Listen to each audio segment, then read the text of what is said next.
4, 5, 6 हे गुणधर्म पाहणार आहोत. आधीचे 3 गुणधर्म आपण आधीच्या व्हिडिओमध्ये पाहिले. तर पुढचं आहे सायकलिक क्वाड्रिलॅटरल थेरम, चक्रीय चौकोनाचे प्रमेय. चक्रीय चौकोन म्हणजे काय? तर वर्तुळामध्ये असलेला चौकोन. समजा A, B, C आणि D हा वर्तुळात असलेला चौकोन आहे.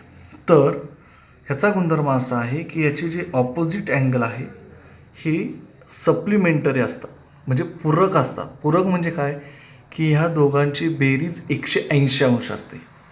तसंच ह्या अँगल आणि ह्या अँगलची बेरीजसुद्धा 180 असते. म्हणजे समजा मी याला X आणि Y नाव दिलं आणि ह्याला P आणि Q डिग्री दिलं, तर ह्या दोघांची जी बेरीज आहे X आणि Yची ती 180 आली पाहिजे आणि P आणि Qची बेरीज 180 आली पाहिजे. ओके, ह्याला म्हणतात सायकलिक क्वाड्रिलॅटरल थेरम, चक्रीय चौकोनाचे प्रमेय. किंवा मी एक वाक्यच लिहून ठेवतो ना, opposite angles R supplementary.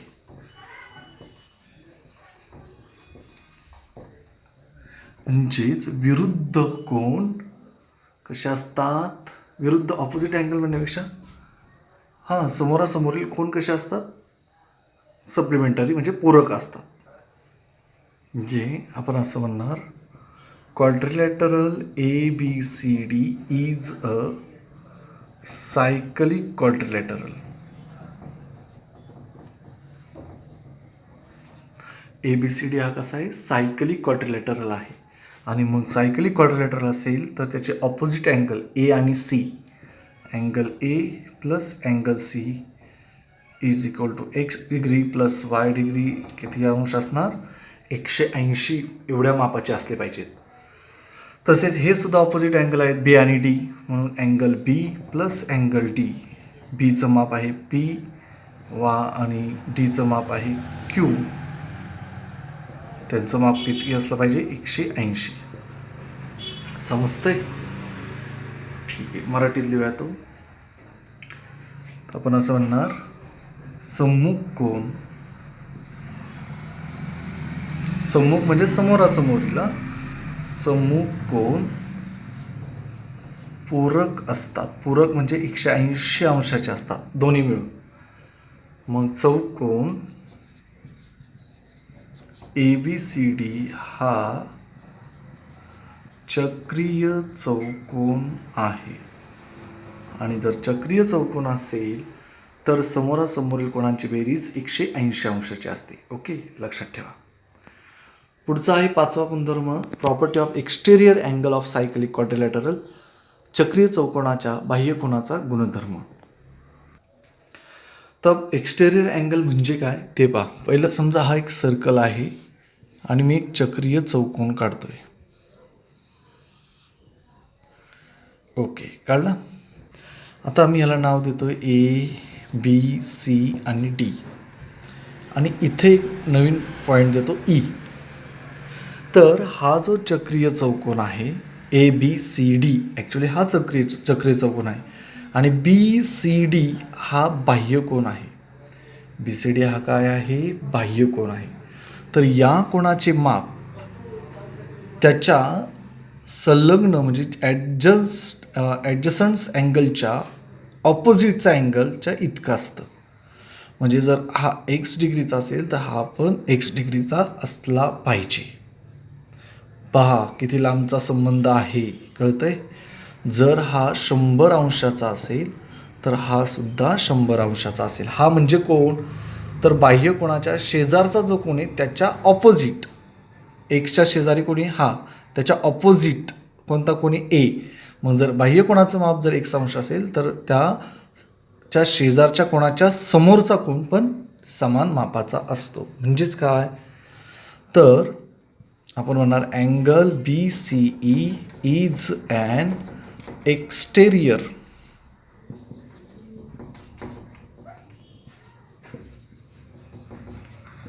Of cyclic quadrilateral.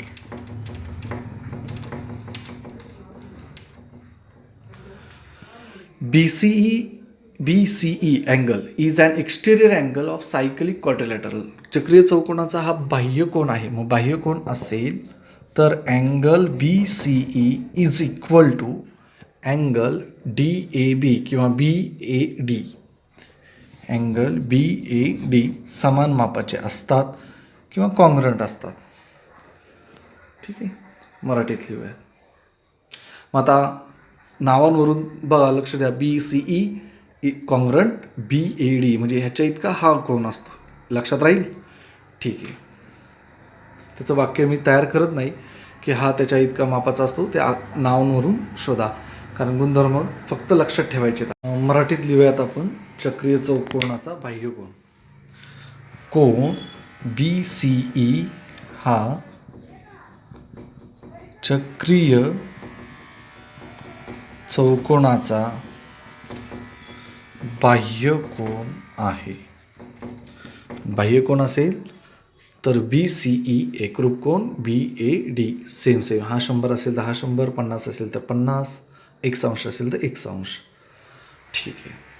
तर आपण 6वा गुणधर्म पाहूयात. If 2 congruent angles are lie on the same sides of the line at 2 distinct points, then the 4 points are concycle. रेषेचे 2 भिन्न बिंदू त्या रेषेच्या एकाच बाजूला असणाऱ्या 2 भिन्न बिंदूशी एकरूप कोन निश्चित करत असेल तर ते 4 बिंदू एकाच वर्तुळावर असतात. हा गुणधर्म खूप मोठा आहे, पण आकृतीच्या साहाय्याने आपल्याला समजायला फार सोपा जाईल. आकृती काढून घेऊयात. समजा ही एक रेषा आहे, तिला मी नाव देतो AB, आणि वरती C आणि D असे 2 बिंदू घेतले. ओके. आता मी जर CB आणि CA जोडला तर एक कोन तयार झाला ACB, आणि D बिंदूला जर मी जॉईंट केले तर तो एक कोन तयार झाला ADB. रेषेच्या 2 भिन्न बिंदूतून एकाच बाजूला असलेली जर 2 एकरूप कोन असेल तर हे 4ही बिंदू एकाच वर्तुळावर आहेत हे सिद्ध होतं. असा नियम आहे. मग जर if ACB congruent angle ADB, A आणि B हे दोन्ही बिंदू आहेत, आणि त्या दोन्ही बिंदूतून काय होत आहेत, कोन तयार होत आहेत 2, आणि ते एकरूप होत आहेत. आणि एकरूप जर असेल तर हे 4ही बिंदू एकाच वर्तुळावर आहेत. वर्तुळ जरी दिसत नसेल तरी ते वर्तुळावर आहेत असं असतं. ठीक आहे. Are lie on the same side of the line at 2 distinct points. ACB आणि ADB हे एकाच रेषेच्या बाजूला असलेले 2 कॉन्ग्रंट अँगल आहेत, आणि म्हणून points AB, D and C and असं काढूयात आर कॉन्सायकलिक.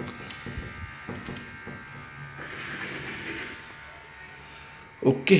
मराठीत लिहूयात आपण हे वाक्य. जर कोन ACB एकरूप कोन ADB हे रेषेच्या एकाच बाजूला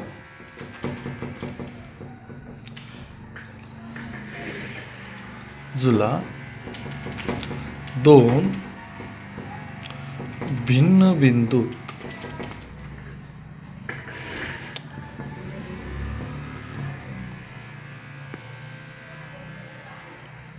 एकरूप कोन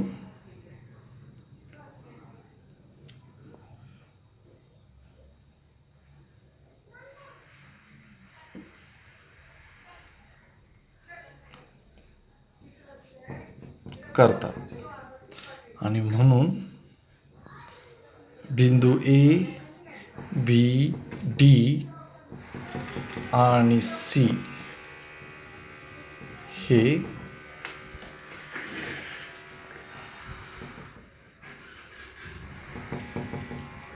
एकाच वर्तुळावर आहेत.